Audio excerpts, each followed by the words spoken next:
one right now. Are the Warriors going to be good this year? It sounds like such a simple question, courtesy of my 15-year-old daughter, and it is now on the 95.7 The Game Twitter feed as a poll. Yes or no? Warriors going to be good this year? I mean, you could translate that however you want. Right. We're not a truckload of votes in yet, but we're north of 200 votes. I just voted. What'd you vote? Well, I voted for one of the 50%ers because it's a 50-50 split right now. 50-50, which means I already know you voted no. Because I voted yes and it went to 51, and you voted no and it went right back to 50. That's enough for me, Doug. I like the idea of the poll, and I love the fact that it came from your 15-year-old daughter, who is a lovely human being, but I'm a little bit, I guess, concerned with the nebulous nature of, are they going to be good? It does open it up wildly to individual interpretation. Yeah, I mean, what is good? And what is the team? And, well, the team is the team. What is this? Is the team. No, not necessarily. It is right now. Right, but you could factor into your answer a prediction that something else is going to happen. Right, and so if something else happens, does that make them better? Well, you would hope that it would make them better, but does that make them better to where they're actually going to be good? And it all falls back to the, and apologies to your daughter, deeply flawed question of, are they going to be good? And she asked with the innocence of a teenager. Correct. Who doesn't, follow it as closely as we do. And certainly the director of sports does. But, what is good? Is good 46 wins and getting knocked out unceremoniously in the play-in game in Sacramento? Is that good? If that is good, then yes, they're going to be good. No, but I love the simplicity of the question. It's a perfect question. They're going to be getting good? Are they going to be good? Yeah. I want a boogie. I want to have fun this year. It begs of a follow-up question. What is good? Well. And I ask you, what is good? You want me to text her? No. Okay. I want you to answer it for yourself because. I already did. You got to be a noisemaker in the playoffs. Right. And so you answered yes to this poll. So you think that they'll be a noisemaker in the playoffs. And by noisemaker, you mean a team that wins at least a series, right? Well, I mean, I voted yes because that's what I do. Dibs. I know, Mark. And I voted yes. no because that's what you do. I keeps it real. Yeah. I keep it a buck. No, I'm going to look at. I keep it real, Mark. I'm going to look at any situation, and you tell me how to project what's going to happen, and this is my brain. I am going to project the best possible outcome. That is both the way I'm wired and strategic, because I don't know if anybody believes in manifestation and all of these things. I might do it to a fault. There have been things that have not gone well in my life because I constantly sit there and go, oh, it's going to work out. It's going to work out. It's going to work out. It's like, ooh, boy, that didn't work out. Yeah, like that happens.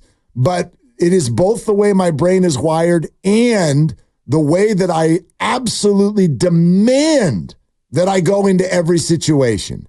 Why would you not push for, plan for, reach for the best possible outcome in any situation? That's the goal. Now, I have no control over what the Warriors do. There's also no penalty for being wrong here.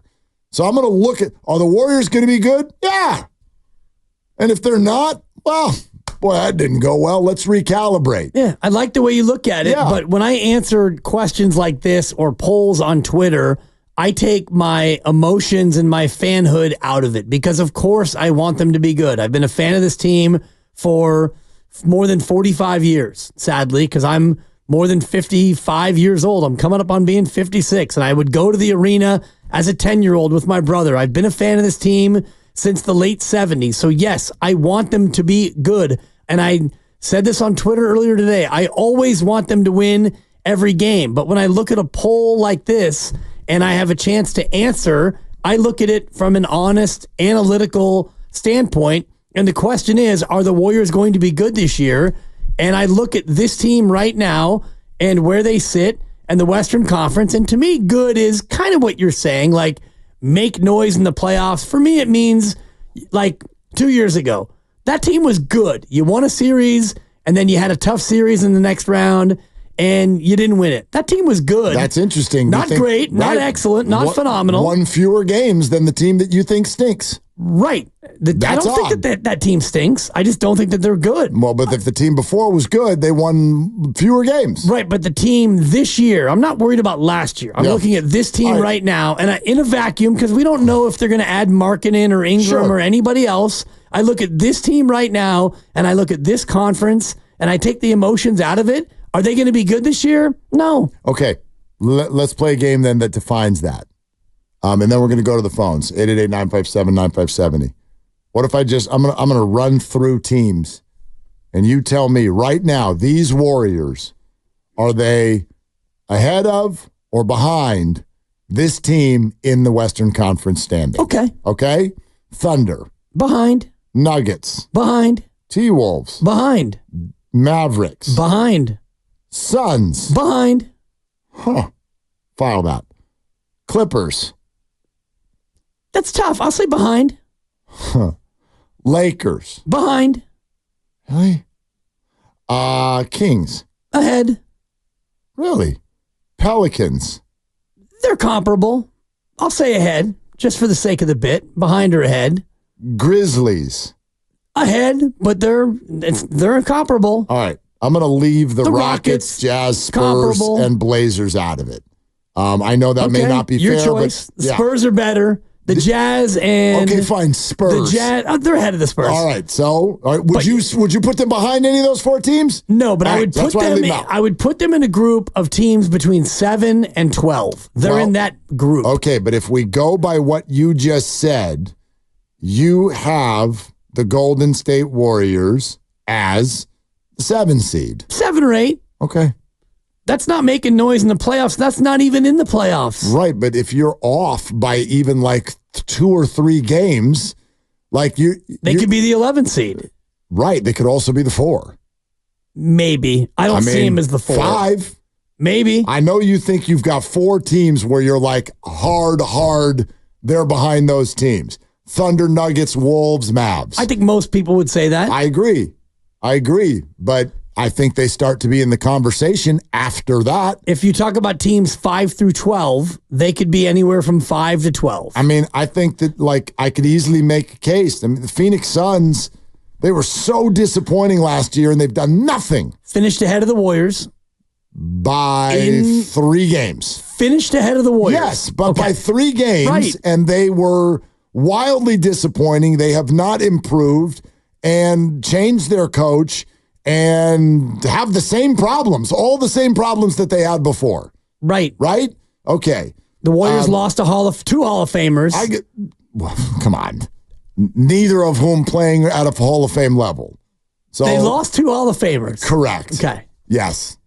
But we're having a conversation here. Yes, but it's a misleading statement.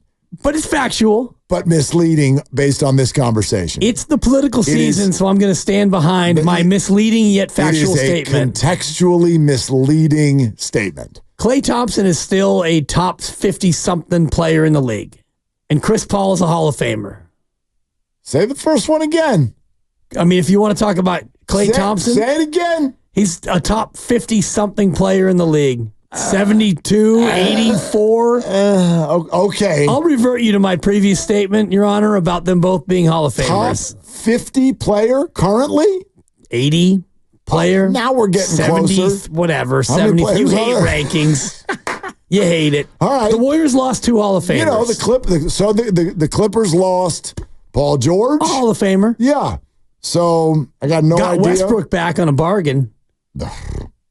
Russell Westbrook. Anyway. Clippers also finished ahead of the Warriors last year. Correct. Okay. Yeah. I mean, with Paul George on the team. Right. And I look at a Warrior team that, hey, Pods and TJD, they make that leap and Kuminga becomes an all-star that Joe Shasky thinks that he will be over the next 2 years, and I could be wrong. But I look at it as it sits right now, this roster and this conference, I don't see them making noise in the Western Conference. Okay. And we defined making noise by winning a series. Boy, there's a lot of stuff to happen between now and we got 3.5 months until the opener. We don't even have the schedule yet. Let's I don't go think, to right? no. Let's go to Mac Zach in Oakland. Hey, Mac Zach, what are you doing? Hey, how's it going, fellas? Thanks for taking my call. Yeah, man. I was making a comparison about Clay that made me a little sad. I was thinking about the Splash Brothers and the marquee name, and they kind of remind me of Star Wars, Luke Skywalker and Han Solo, and I guess Draymond would be the Wookiee. And then now you have Clay joining Batman and Robin to become Alfred. My gosh, this was fascinating, but I don't know if I caught the overall point.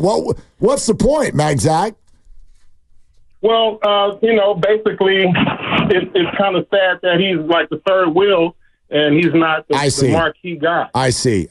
Yeah, but I mean, like that's the cycle, right? I mean, that's kind of the fascinating thing about this to me, and what proves that Klay Thompson left because the relationship had crumbled is Klay went and accepted with Dallas actually the same things that the Warriors were trying to offer. He accepted $50 million. What did the Warriors offer him at the beginning of last year? They offered him almost $50 million. What did the Warriors want him to do? Take a little bit further of a backseat. Either be the sixth man or be option 3 or option 4. Nope, that's offensive. But then what did he accept with Dallas? The 3 role or the 4 role. He's going to play, but he accepted all. Thank you so much, Mac Zach. He accepted all the things that the Warriors were already offering him, and he found them offensive. And it shows the point that I was trying to make a few weeks ago when I said that a big part of this comes from the fact that this fan base and this organization, what he suffers from is he will always be compared to his former self. When he goes to a new place, it's like starting at ground zero. And that's what it's going to be like. Nobody in Dallas is going to be like, this guy used to be a Splash Brother and now he's kind of slowed down. No one's going to do that.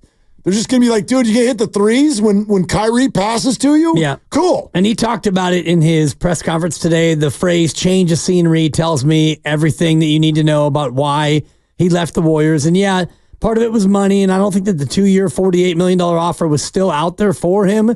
He gets 3 years, he gets a change of scenery, and a chance to go out there and just be, Klay Thompson, who wears number 31, as opposed to Klay Thompson wearing 11 with his number going to be retired. Did you catch the Draymond Green thing about number 31? Did you catch this? Missed it, no. Draymond Green,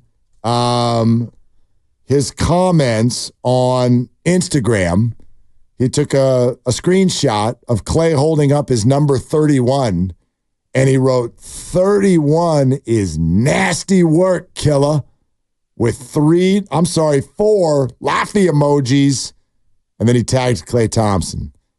Some are translating that to mean that he is wearing number 31 to say Steph Curry +1. Oh, wow. Man, that's... Others, including Michael Thompson, directly on our show yesterday are saying it's paying homage to Reggie Miller. Right. 31. Only he knows why. Right. Maybe it's both. Could be.